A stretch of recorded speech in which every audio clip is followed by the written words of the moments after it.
사람은 태어나면서 자기가 누구인지 알지 못하고 태어납니다. 내가 왜 태어났는지 이것도 알지 못합니다. 그래서 끊임없이 인생을 살면서 자기가 누구인지를 알고 싶어 합니다. 아마 여기 있는 분들도 그렇듯이 대부분의 사람들은 자기가 누구인지를 알기 위하여 항상 다른 사람과 비교를 합니다. 교육을 받는 것도 비교를 통하여 내가 더 경쟁적인 것이 무엇인지를 찾아가는 것입니다. 옆 사람을 보며 그보다는 더 많이 가져야 자기가 누구인지를 확인하게 되어집니다.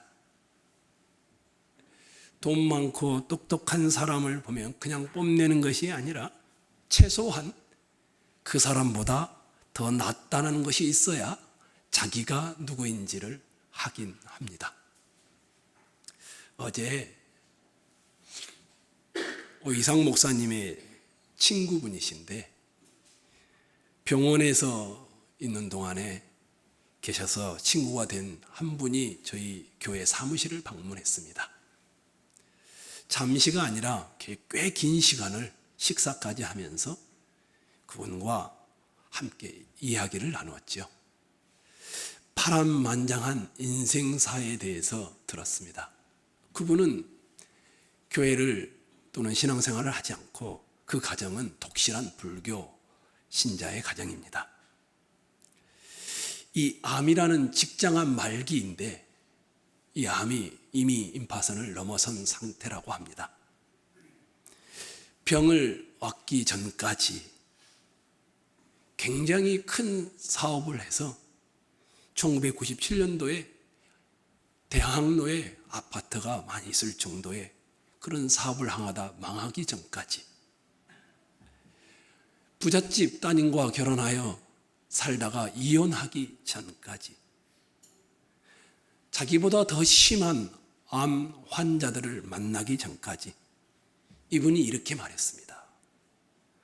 항상 비교하여 내가 더 낫다. 기죽지 않아야 하고 나는 잘난 사람이다. 나는 그런 능력이 있고 자격이 있다. 이렇게 함으로 자기가 누구인지를 알아갈 뿐만 아니라 다른 사람을 배제하는, 나보다 못났으니. 저는 그분의 이야기를 들으면서 이렇게 꼭 우리식 언어로 말하면 까불지 마. 최소한 나는 너보다 잘났어. 이러는 것 같았습니다. 자기의 정체성을 찾아가다가 자기가 더 잘났다라는 이것이 다른 사람을 배제하는 형태로 드러납니다.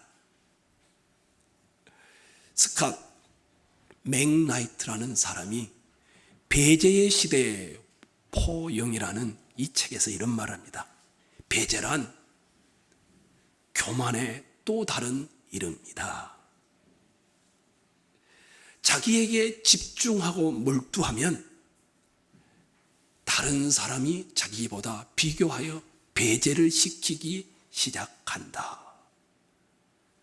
미로슬라브 볼프라는 사람은 이렇게 말합니다. 배제는 교만이라는 탈을 쓰고 우리 안에 가장 깊숙한 곳에 들어있는 엄청난 놈이다. 나는 너와 다르다. 최소한 나는 너보다 더 잘났다. 자기의 행복, 자기 자신에 몰두하는 현대사회는 나는 누구요? 나는 누구인가? 이 물음에 항상 비교와 배제로 자기를 알아가고자 합니다. 저도 여기 계신 여러분들에게 질문을 하려고 합니다. 당신은 누구신가요? 여기 계신 여러분은 누구신가요?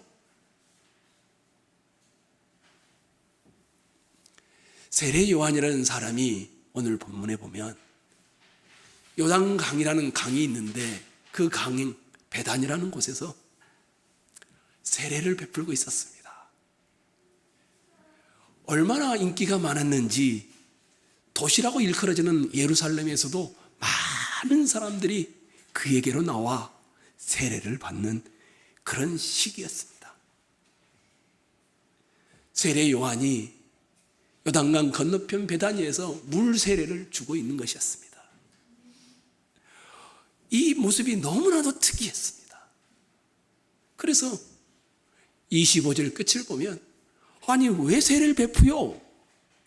이렇게 그들은 이상한 세례 요한의 행동을 보면서 질문을 하게 되었습니다. 이 질문이 처음 시작은 그렇지 않습니다. 이 세례 요한의 정체를 보면서 이들이 이렇게 묻기 시작합니다. 19절을 여러분이 한번 읽으면 좋겠습니다. 19절입니다. 시작.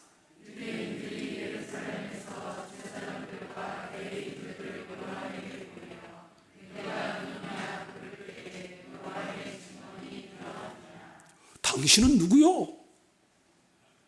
그 이상하게 살아가는 그 모습을 보면서 요단강에서 베다니에서 물세례를 베푸는 것을 보면서 그렇게 질문하는 것이었습니다. 21절도 한번 봐보시죠. 그러면 누구냐? 또 이렇게 묻습니다. 22절도 한번 봐보십시오. 또 말하되 누구냐?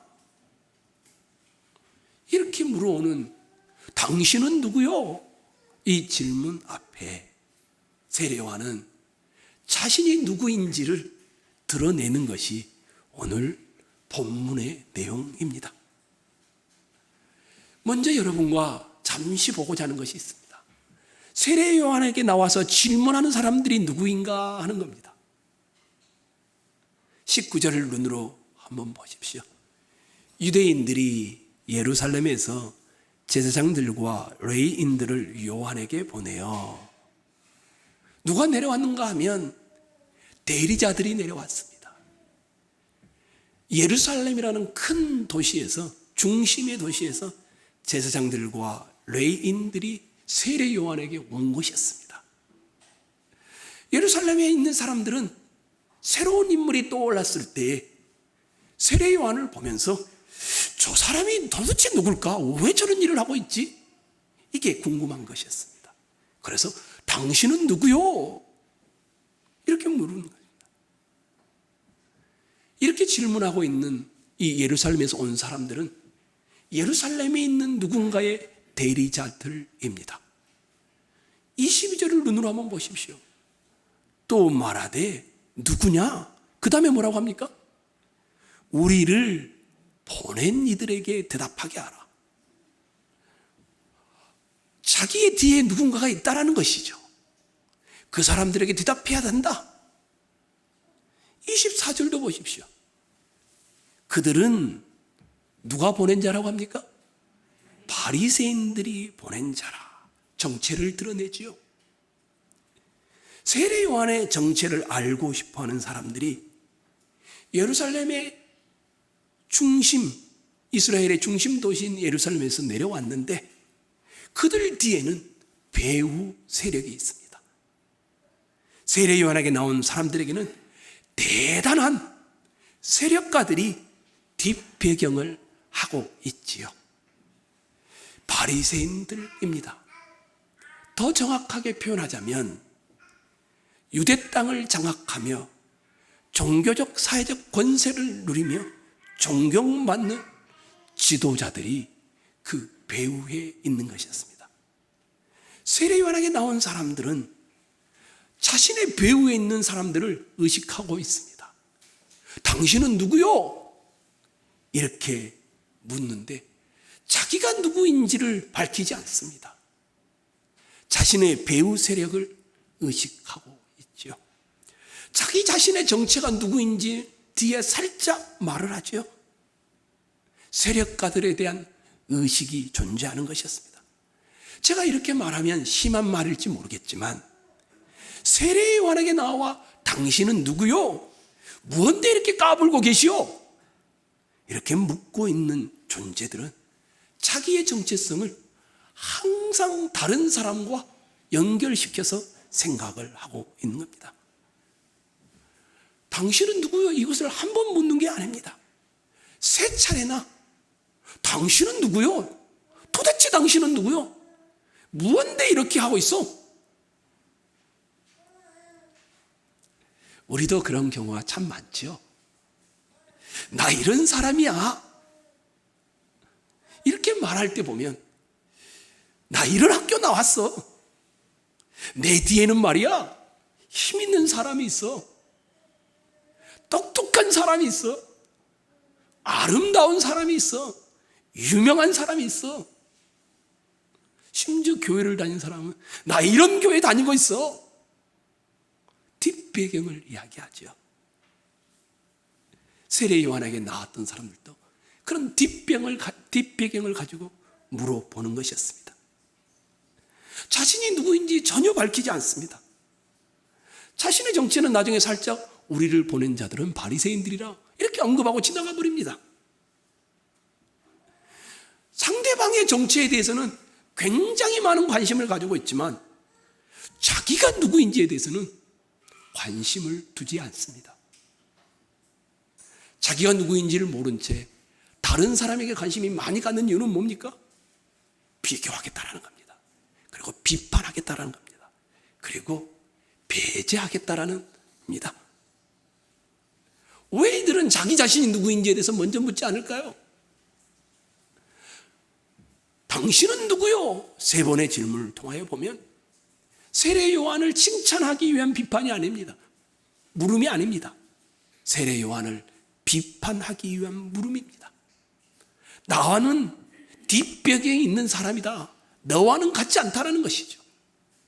배제가 이 안에 들어있습니다. 이렇게 물어오는 사람들에게 세례 요한이 대답을 합니다. 당신은 누구요? 세례 요한은 자기가 어떤 사람인지를 말하는 것이었습니다. 그런데 그 첫 말이 부정어가 세 번 나옵니다. 20절과 21절입니다.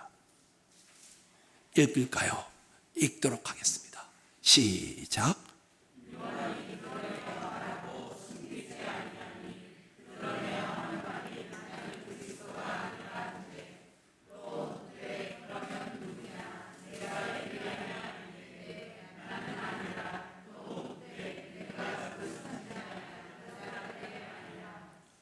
나는 그리스도가 아니다.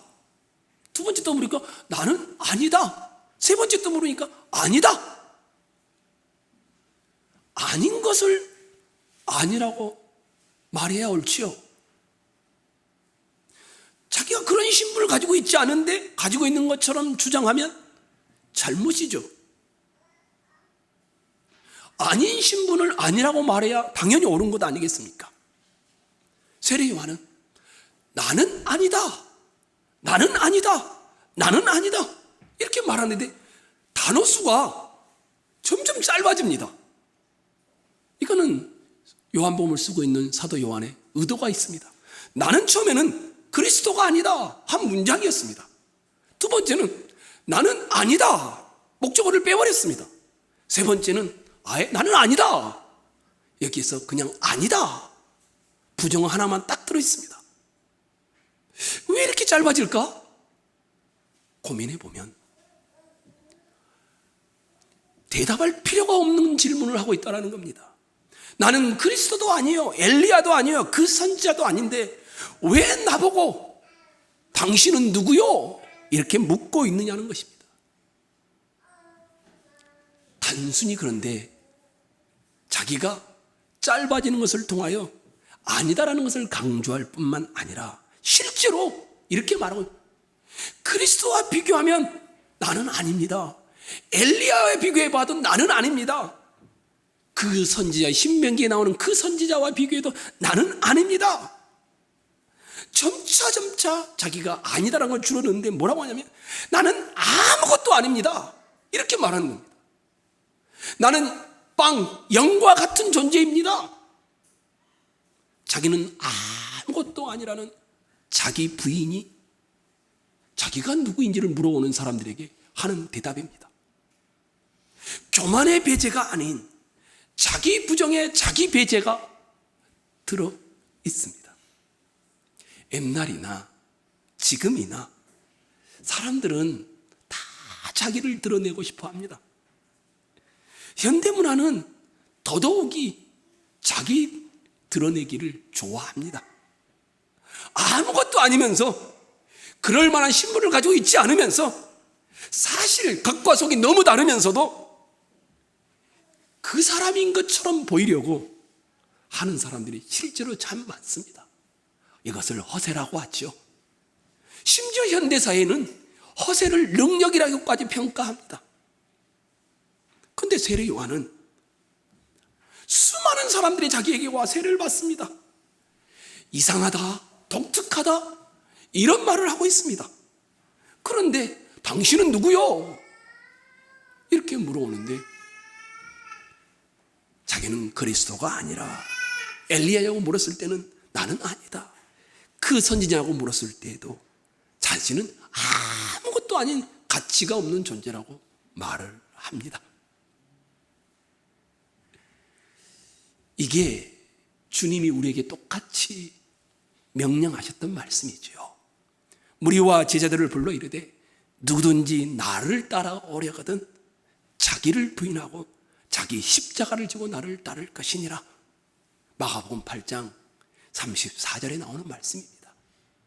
나는 아무것도 아니라는 이게 자기 부인이 세례 요한이 자기에게 묻고 있는 사람들에게 대답하는 첫 번째 내용이었습니다.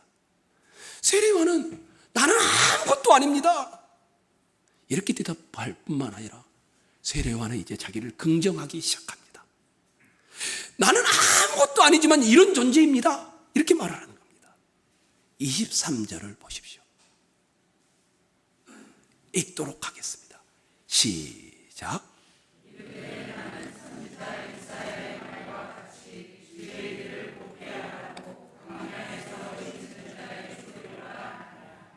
나는 그리스도도 아니고 엘리야도 아니고 그 선지자도 아닌 아무것도 아닌 존재인데 내 인생에 나는 이겁니다. 이렇게 말하는 겁니다.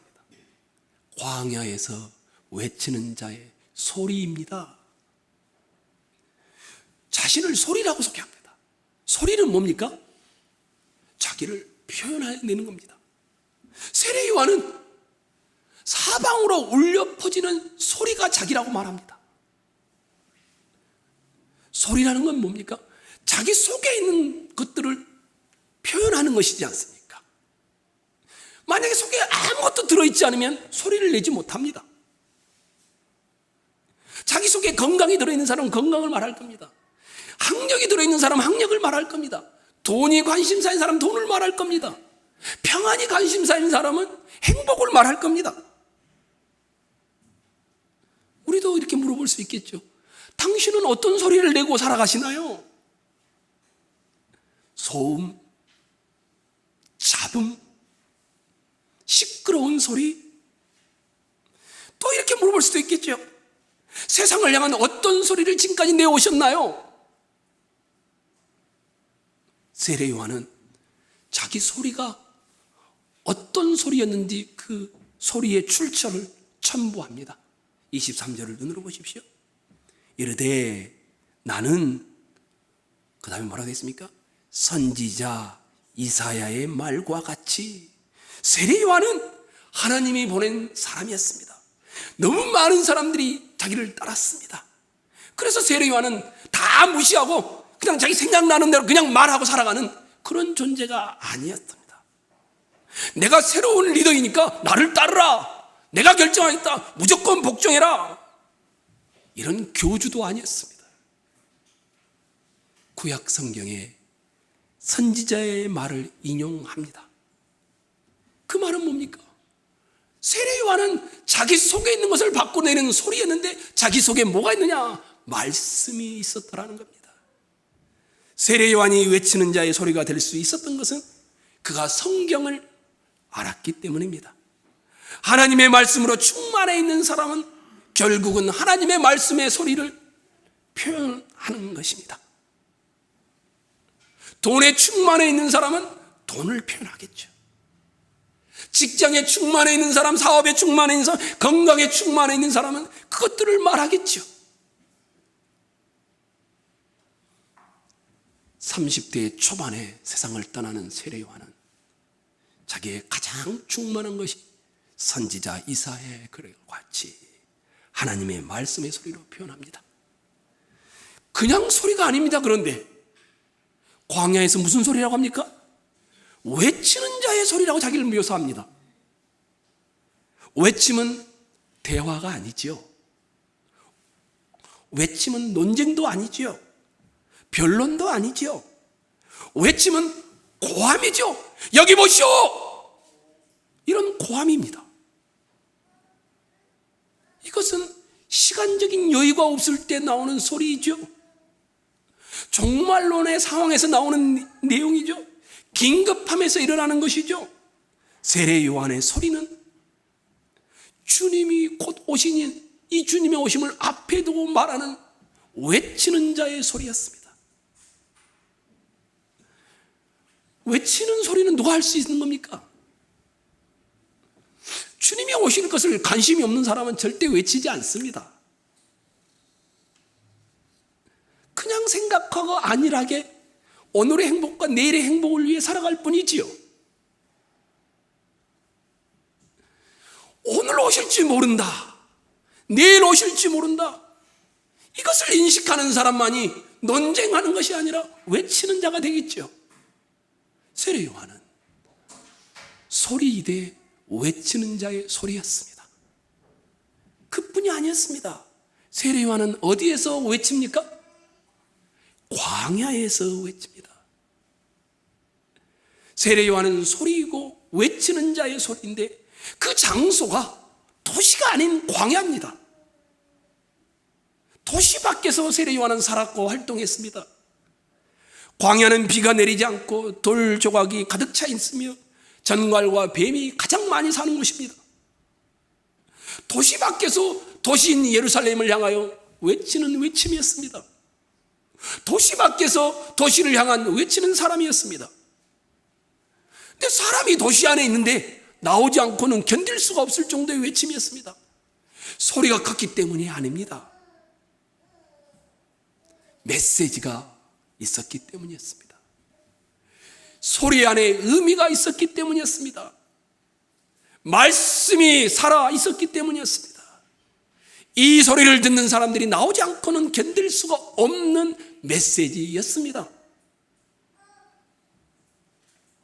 세례 요한은 하나님의 말씀을 자신의 소리로 표현하여 도시를 향해 광야에서 외치는 자의 소리다라고 자기를 인정합니다.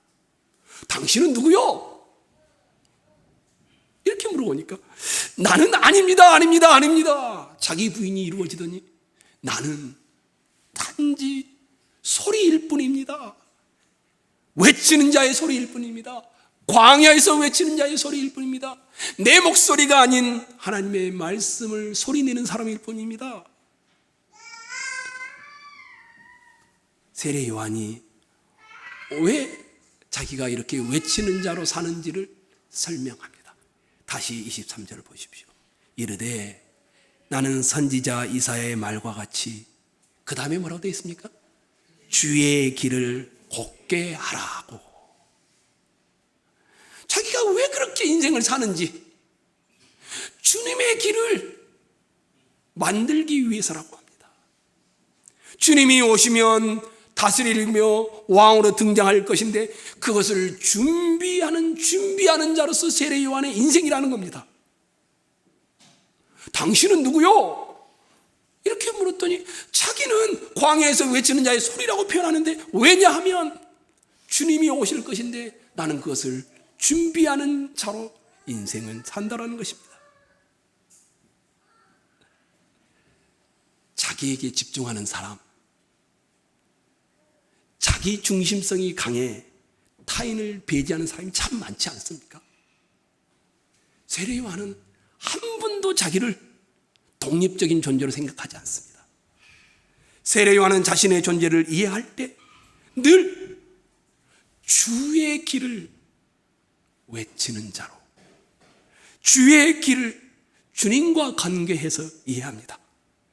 자기의 인생이 당신은 누구요? 라고 물어보니까 주님과 관계해서 자신의 존재를 설명하니 나는 아무것도 아닙니다.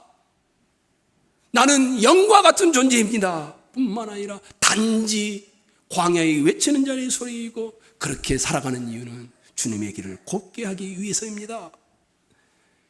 처음에 말했던 사람들 있죠. 예루살렘에서 내려왔던 사람들.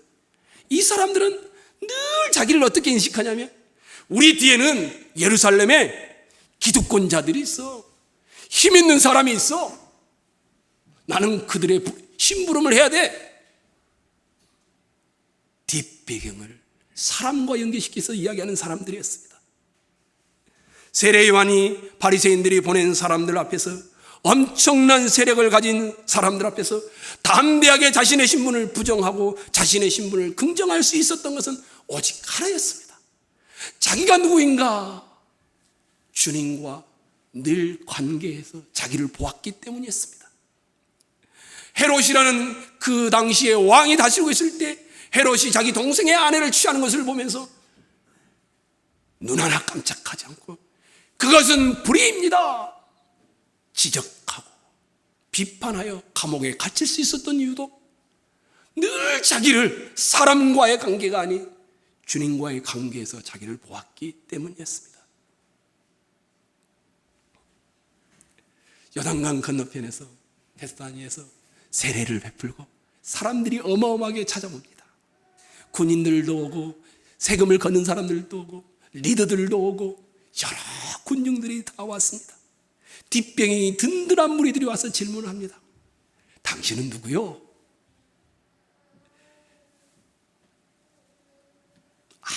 아무것도 아닌 존재라고 자기를 설명하자. 그런데 왜 세례를 주고 계시오? 이렇게 물으니까 세례 요한이 자기가 누구인지를 간접적으로 밝히기 시작합니다. 24절, 25절 보십시오. 그들은 바리새인들이 보낸 자라 또 물어 이르되 내가 만일 그리스도 아니요 엘리야도 아니요 그 선지자도 아닐텐데 어찌하여 세례를 베푸느냐? 당신이 메시아도 아니라고 하고 엘리야도 아니라고 하고 그 선지자도 아니라면서 왜 그렇게 세례를 주느냐? 이 질문이죠. 근데 이 말의 의미는 그냥 단순한 질문이 아닙니다. 세례는 뭡니까? 죄를 씻는 겁니다. 속죄, 구속의 이야기입니다. 그 당시에 이 세례라는 것은 메시아만이 하는 겁니다. 아니면 엘리야를 상징하는 사람만이, 아니면 신명기에 나오는 그 선지자만이 베풀 수 있다고 봤던 겁니다. 그래서 그렇게 질문하는 것이었습니다. 이 말의 의미는 뭐냐? 당신은 자격이 안 되는데 왜 그딴 식으로 살고 계시오? 이런 질문이었습니다. 세례 요한은 그런 질문 앞에 대답을 합니다. 26절을 여러분이 읽도록 하겠습니다. 26절입니다. 시작.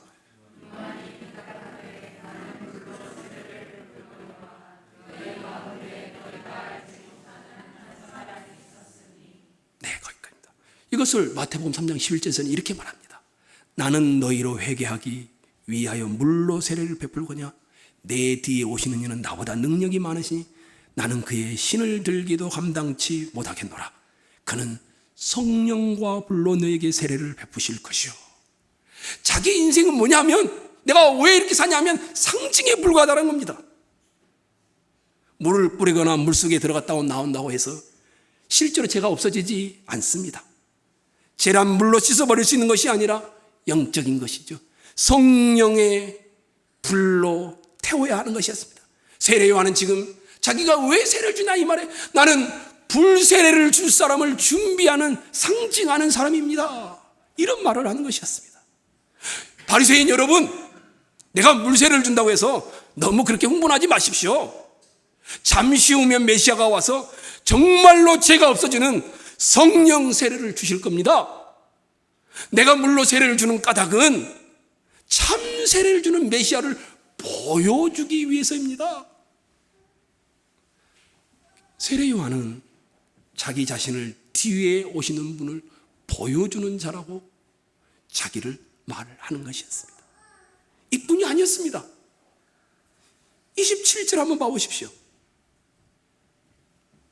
여러분이 한번 읽을까요? 27절. 곧 내 뒤에 오시는 그이라. 시작.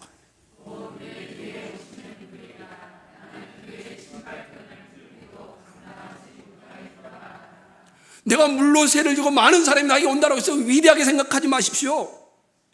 메시아와 나를 비교하는 것은 말이 안 됩니다. 나는 그분의 신발끈을 푸는 것도 감당할 자격이 안 되는 존재입니다. 로마 사회에서 그나마 주인의 이쁨을 받은 노예가 주인이 나갔다 들어오면 신발끈을 풀고 메어주는 일을 합니다. 상전이 밖에 나갔다 오면 이런 일을 하는 사람은 그나마 주인과 깊은 관계가 있는 노예입니다. 근데 자기를 뭐라고 하냐면 그런 신발끈을 푸는 노예보다도 훨씬 못한 존재라고 묘사를 하는 것이었습니다. 당신은 누구요? 오늘날 우리를 향하여 세상이 물어옵니다. 젊은이 여러분, 기득권자들이 물어옵니다. 당신은 도대체 왜 교회를 다니시오? 누구신가요? 도대체 당신은 누구입니까? 진보주의자들이 물어옵니다. 배미들이, 일베들이 우리를 향하여 당신은 누구입니까? 물어옵니다. 정치적, 종교적, 사회적 뒷배를 가진 이들이, 늘 비교하며 배제하는 이들이 우리를 향하여 묻습니다. 당신은 누구시오? 여러분은 무엇이라 대답하시겠습니까? 나는 말이야. 세례 요한은 그렇게 대답하지 않습니다. 나는 아닙니다. 나는 아닙니다. 나는 아닙니다.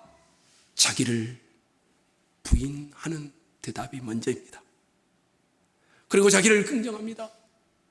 나는 아무것도 아니지만 광야에서 외치는 자의 소리로 있습니다. 당신은 누구요? 이 질문 앞에 강한 부정과 강한 인정을 통하여 내 인생의 길은 늘 주님과 관련되어 있음을, 주의 길을 곱게 하는 길이 자기 인생길임을 말합니다.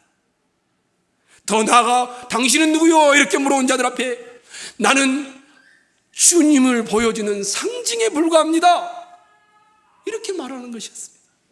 사실 나는 그분의 신발끈도 풀거나 매거나 할 수 있는 그런 존재가 못 됩니다. 인생에서 가장 힘든 게 뭘까? 저는 이렇게 생각합니다. 자기 자신을 실제보다 과장하는 겁니다. 사람은 항상 자기 중심성을 가지고 있습니다. 자기를 과시하기를 좋아합니다. 자기 인정이 자기 중심의 삶에 놓여 있습니다. 그래서 언제나 사람은 자기를 확대하고 자기를 크게 하고 자기를 높이는 일을 하려고 몸부림을 칩니다. 그것이 자기가 누구인지를 드러내는 길이라고 생각하기 때문이고, 그것을 위해서 다른 사람을 왕따를 시키는 배제를 하는 것입니다. 서론에 나왔던 오이상 목사님의 친구분인 암 환자고 그분과 같이 말입니다. 항상 나는 너보다 잘났다라는 이것이 다른 사람을 배제하는 것으로 드러납니다. 그래서 인생의 가장 힘든 문제, 인생의 최고의 문제는 교만입니다. 교만의 출발은 자기 중심성입니다. 이 교만은 타인을 비교하여 배제시키도록 되어 있습니다. 학력이 좋다라고 교만합니다. 좋은 대학을 나왔다고 교만합니다. 돈이 많다라고 교만합니다. 높은 자리에 있다라고 교만합니다. 잘생겼다라고 교만합니다. 아름답다라고 교만합니다. 집안이 좋다라고 교만합니다. IQ가 높다라고 교만합니다. C.S. 루이스라는 분은 이렇게 말합니다. 인간 안에는 가장 큰 죄는 교만이다.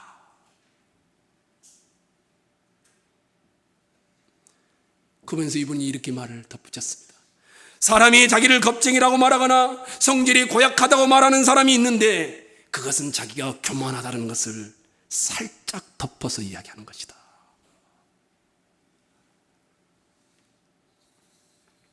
교만한 사람의 특징이 뭔지 아십니까? 교만한 사람은 다른 사람의 교만을 용납하지 못합니다. 교만은 조금만 잘난 척하는 사람들을 보면 비판과 비난을 일삼습니다. 인터넷 문화의 댓글들이 다 거기서 출발합니다. 다른 사람을 비난할 때 혹시 여러분 누군가 여러분을 비난하거나 여러분에게 뭔가를 나쁜 말을 하면 어떻습니까? 극도로 분노를 하거나 절망하거나 화를 내고 계시다라면 그것도 교만의 한 증상입니다. 아이 말이야, 내가 이런 존재인데 저 사람이 나를 무시해? 그러니까 화가 나는 겁니다. C.S. 루이스가 이렇게 말합니다. 마귀라는 놈은 인간 안에 교만이라는 독재 정권을 심어줄 수만 있다면 다른 모든 것들을 허용할 것이다. 암을 발생시켜 죽일 수만 있다면 감기를 낫게 해주는 것과 똑같다라고 말했습니다. 교만은 인간의 최대의 적이며 영적인 암인 것입니다. 교만과 조금 반대되는 사람도 있죠. 낮은 구덩이 같은 마음을 가진 사람들, 늘 비교하면서 열등감에 시달리는 사람들, 자기 비하하고 자기를 낮추기를 너무 낮추다 보니까 자기 우울증에 걸려있는 사람들, 낙심하고 절망하는 사람들, 늘 비교하고 허황된 사람들, 방황하는 사람들, 이것 또한 교만의 또 다른 형태라고 말을 합니다. 교만은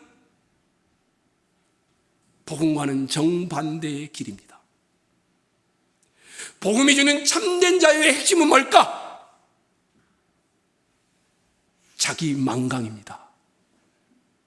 자기를 더 이상 묵상하지 않습니다. 성경은 인간을 뭐라고 말합니까? 죄인이라고 말합니다. 성경은 인간 안에는 기대할 것이 눈꽃만큼도 한 가지도 없다라고 말합니다. 복음이 들어오면 어떻게 됩니까? 자기 중심성, 망각합니다. 자기라는 존재가 사라지는 것은 아니지만 자기를 덜 생각하고 하나님과 다른 일을 생각하기 시작하는 것이 복음입니다. 이것이 자유로움입니다. 사람은 본질적으로 죄인이고 희망이라고는 하나도 없는 우리에게 예수 그리스도께서 나를 자신의 목숨보다 더 사랑했다라는, 사랑의 대상이 되었다는 이것을 알아가고 고백하게 되면 어떻게 됩니까? 내가 만들어낸 사랑이 아니니, 내 안에서 나온 사랑이 아니니, 그리스도라는 외부에서 온 사랑이니 어떻게 되겠습니까?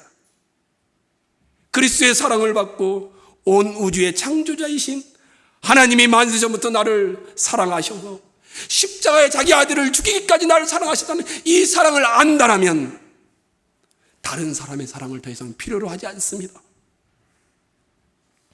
하나님으로 충만한 존재가 될 때, 하나님과 관계하여 자기를 생각할 때, 내가 하는 일과 내가 하는 성취와 내가 하는 실패가 때로는 힘들게 다가오지만 거기에 자기를 모두 다 맡기지 않습니다. 왜냐하면 내 안에 내 능력과 내 적군으로 형성된 것이 아니기에, 나는 누구인가? 이 정체성이 나는 창조주 하나님의 아들이 십자가에 죽고 나를 구원하는 존재라는 사랑의 대상임을 느끼면 자유가 찾아오는 것입니다. 그래서 이런 사람은 어떤 줄 아십니까? 자신의 실수를 쉽게 이야기합니다. 절대 속으로 감추지 않습니다. 자신의 모자람도 편하게 말합니다. 원래 그런 존재이니까. 자신이 성공한 것도 자랑으로 여기지 않습니다. 왜냐하면 나는 그런 존재가 아닌데 하나님의 은혜가 와서 그렇게 되었으니까. 저는 이렇게 생각합니다. 복음은 여러분과 저를 자연스럽게 만듭니다. 복음은 자기 집착에서 우리를 자유하게 합니다. 예수 그리스도는 복음이 믿어지기 시작하면 나의 실패, 나의 절망에 거기에 인생에 맡기지 않습니다. 나의 성공에도 거기에 인생을 맡기지 않습니다. 왜냐하면 나는 원래부터 죄인이기 때문에, 나는 원래부터 실패자이고 희망이 없는 존재였기 때문입니다. 세례 요한은 당신은 누구요? 이 질문 앞에 늘 자기를 독립적으로 생각하지 않았습니다. 주의 길을 곱게 하는 주님과 관계에서 자기 인생을 보았기에 강한 자기 부정이 일어납니다. 나 같은 존재가 복음이라는 사랑을 받았으니 아무것도 아닙니다. 나는 어떻게 사냐 하면 광야에서 외치는 자의 소리로 살 뿐입니다. 나는 그분의 신발끈을 풀기도 감당치 못할 만한 자격이 없는 존재입니다. 엄청난 성공과 엄청난 인기와 엄청난 군중들이 자기에게 왔지만 자기는 단지 주님을 보여주는 상징일 뿐이라고 말합니다. 세례 요한은 자기 안에 있는 무엇이 아닌, 자기의 뒷배에 있는 무엇이 아닌 복음이 자기의 정체성이었습니다. 자기의 일이 자기의 정체성이 아닙니다. 그리스도와의 관계가 자기의 정체성입니다. 많은 사람들은 일을 통해서, 사업을 통해서, 커리어를 쌓아가면서 자기의 정체성을 연결시킵니다. 책을 쓰며 강의를 하며 아이들을 가르치며 큰 무대에서 노래를 하며 연구를 하며 이런 것들로 자기의 성공과 성취를 그리고 자기를 찾아가려고 합니다. 그렇지만 복음이 들어온 사람은 그렇지 않습니다. 일을 편안히 열심히 하지만 그것 때문에 좌우되지는 않습니다. 하나님과의 관계에서 자기를 보기 때문입니다. 사랑하는 성도 여러분, 여러분에게 마지막 질문을 하려고 합니다. 당신은 누구신가요?